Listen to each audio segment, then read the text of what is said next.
नड्डा ने ममता पर फिर बोला करारा हमला। बंगाल में अब अन्याय ज्यादा दिन नहीं चलेगा, चुनाव के बाद ममता को जाना होगा। बंगाल का किला फतह करने के लिए भाजपा के राष्ट्रीय अध्यक्ष जेपी नड्डा मंगलवार से एक बार फिर राज्य के दौरे पर है। मंगलवार को उन्होंने 2 जगहों से 2 परिवर्तन यात्रा को हरी झंडी दिखाकर रवाना करने के साथ 2 जनसभाओं को भी संबोधित किया था। नड्डा ने पार्टी कार्यकर्ताओं और स्थानीय लोगों के साथ चाय पर चर्चा की। वहीं बुधवार सुबह नड्डा ने खड़गपुर के हरियातारा ग्राम पंचायत में 4 चक्र चाय पर चर्चा की। कार्यक्रम में हिस्सा लिया और इस दौरान भाजपा के प्रदेश अध्यक्ष दिलीप घोष भी मौजूद रहे। नड्डा ने पार्टी कार्यकर्ताओं और स्थानीय लोगों के साथ चाय पर चर्चा की। इस दौरान उन्होंने लोगों को संबोधित करते हुए ममता सरकार पर फिर जमकर हमला बोला। नड्डा ने कहा कि बंगाल की जनता बदलाव के लिए आतुर है। उन्होंने भाजपा को सत्ता सौंपने का मन बना लिया है। बंगाल में अब अन्याय ज्यादा दिन नहीं चलेगा, चुनाव के बाद ममता बनर्जी को जाना होगा। नड्डा ने कहा जो माटी मानुस के नाम पर जीत कर आता है वो लोग तानाशाही, तौलाबाजी और तुष्टिकरण करते हैं। गरीब किसान भाई जिनके विकास के बारे में सोचना चाहिए था, उनके लिए कुछ नहीं किया गया। जिस तरीके से गरीब भाइयों के साथ यह अन्याय हुआ है, ये ज्यादा दिन नहीं चलेगा।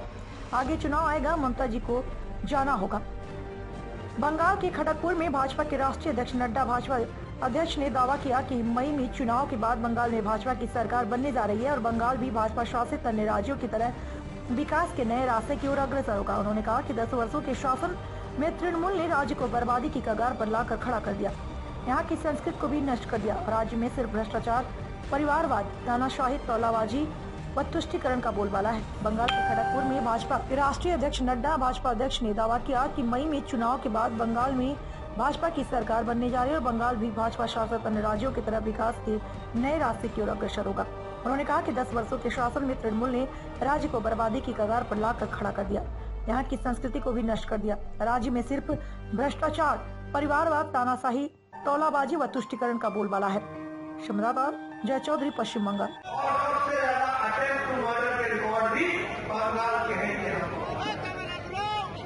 लेकिन तुष्टिकरण की बात तो आपके ध्यान में होगा, सरस्वती पूजा हो या दुर्गा पूजा हो तो उसको मनाने की इजाजत नहीं है। लेकिन मुहर्रम के लिए अच्छी बात है, मुहर्रम के लिए देना चाहिए मौका। लेकिन सरस्वती पूजा और दुर्गा पूजा को भी नहीं होगा।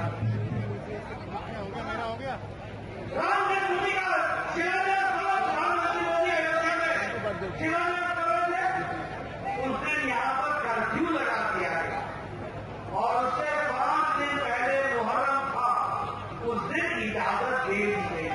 ये है ममता जी की तुष्टिकरण और ये है परिवर्तन। मई महीने में परिवर्तन आएगा, ममता जी जाएगी और कमल खिलेगा भारतीय जनता पार्टी।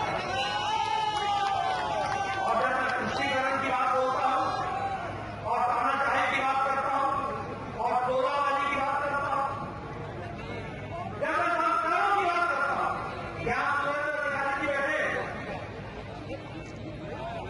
इसके सूर्य पिताजी पर किस तरीके से भाइयों ने अपने शब्दों का उपयोग किया। कहते बंगाल की संस्कृति की रक्षा नहीं होगी।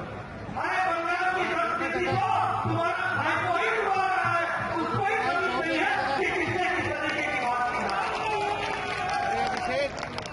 डीसी वो मेरे नाम के आगे अलंकार लगा। भाई को सुरेंद्र अधिकारी जी के पूज्य पिताजी पर किस तरीके की बोल बोले और फिर बोले बंगाल की संस्कृति की रक्षा नहीं हो रही। परिवर्तन आएगा, ममता जी आपकी संस्कृति जाएगी और यहाँ पर बंगाल की संस्कृति शांत होगी, अरविंदों की संस्कृति शांत होगी, विवेकानंद की संस्कृति शांत होगी, यहाँ पर रविन्द्रनाथ टैगोर की संस्कृति शांत होगी, यहाँ बंकिम चंद्र की संस्कृति शांत होगी, यहाँ श्यामा प्रसाद मुखर्जी की संस्कृति शांत होगी, यहाँ महापुरुषों की संस्कृति। क्या राजनीति खराब है? क्या ये कलाबाजी? काकमनी हम कौन है? प्रधानमंत्री जी ने पहले 1,000 करोड़ रुपए दिए, बाद में 1,775 करोड़ रुपए दिए था, 2,775 करोड़ रुपए पैसे खा गए काकमनी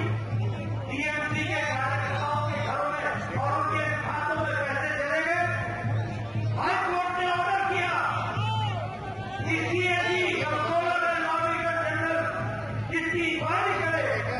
ममता जी सुप्रीम कोर्ट में चली गई। ममता जी आप